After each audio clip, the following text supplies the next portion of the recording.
Salut, c'est WavyEarth. Dans cette vidéo, tu vas apprendre à flasher tes ESC de ton Mobula 6 ou 7 ou tout autre ESC qui soit avec un protocole BLILIS 8. Donc avant toute modification, on va d'abord connecter notre Mobula 7 pour pouvoir save la configuration déjà existante, juste au cas où s'il y a un problème. Pour cela, on va aller dans le CLI et on va taper diff all. Ça nous marque plusieurs textes et on va save tout ça en faisant enregistrer sous en bas à droite, ce qui nous ouvre une petite fenêtre pour sauvegarder tout le setup en fichier texte.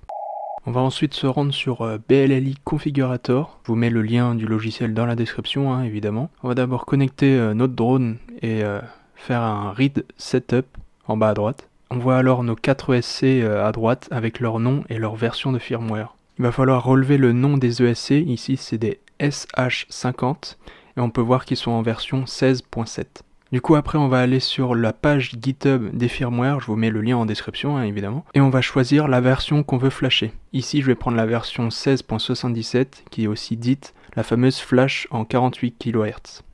On clique dessus et là on a la liste de tout type de noms d'ESC. Donc on va choisir la bonne, il faut faire bien attention parce que si on prend une mauvaise version ça peut carrément détruire les ESC. Donc je choisis SH50, on clique dessus, et là ça nous met des lignes bizarres, mais on va faire un clic droit sur Raw, puis enregistrer le lien sous.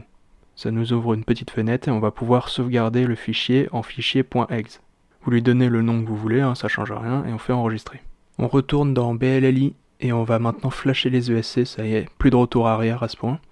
Donc on va cliquer sur Flash All en bas à droite, puis dans Select File Manually, on va chercher notre fichier .exe qu'on vient d'enregistrer. Dès qu'on clique sur OK, ça va directement lancer le flash sur les 4 ESC.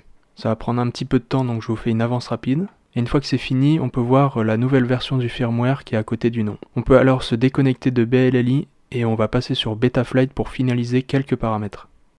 Une fois connecté à Betaflight, on va aller configurer les ESC avec des valeurs basiques pour éviter tout problème de rating. Tout d'abord, dans l'onglet Configuration, je vais mettre 4K 4K. On vérifie que Air Mode, Anti-Gravity et surtout Dynamic Filter sont activés. Ensuite, je le mets en D-Shot 300 et enfin j'active le D-Shot bidirectionnel.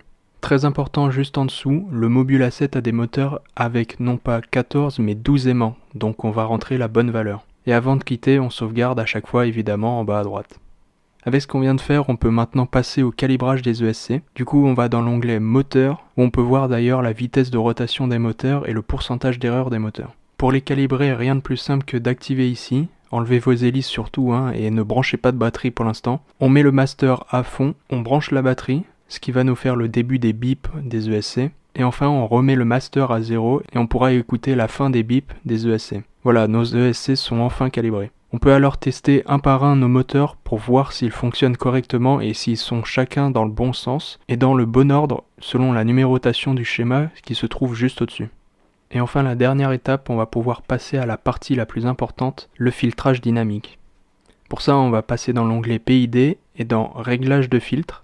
Tout en bas, on active le filtre Gyro RPM et je vous conseille de rentrer les mêmes valeurs qui sont celles de Joshua Bardwell et qui sont des valeurs sûres. Donc ici, Low, 0, 200 et 90.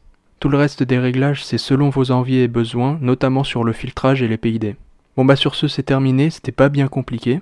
Si vous voulez d'autres vidéos assez techniques comme celle-ci, dites-le moi dans les commentaires. Suivez-moi sur Instagram si vous en avez envie, et sur ce je vous dis ciao.